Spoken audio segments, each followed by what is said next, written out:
Le ghostwriting, ça va au-delà de la problématique du conflit d'intérêts, c'est un problème d'éthique.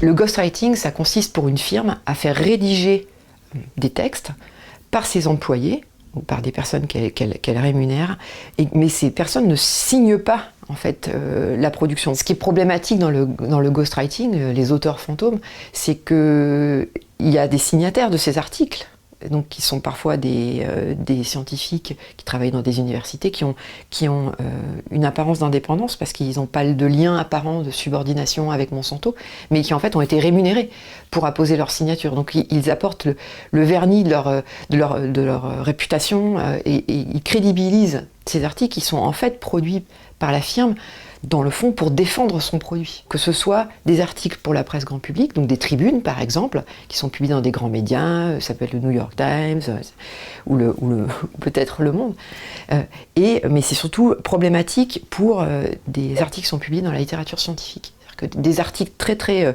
sérieux qui sont inaccessibles pour le commun des mortels ou qui sont censés être extrêmement rigoureux et correspondre à un certain nombre de standards. Le ghostwriting, ça va au-delà de la problématique du conflit d'intérêts, c'est un problème d'éthique et dans la pratique scientifique et c'est considéré comme une fraude extrêmement grave. La plupart de ces études où il y a un doute sur l'identité des auteurs concluent absolument toutes à l'innocuité du glyphosate. Le glyphosate, c'est l'ingrédient principal du Roundup, qui est le désherbant le plus vendu au monde et qui est devenu un best-seller pour Monsanto, qui est la firme qui l'a commercialisé en premier en 1974. En mars 2015, le Centre international de recherche sur le cancer des Nations Unies a déclaré le glyphosate cancérigène probable pour l'homme.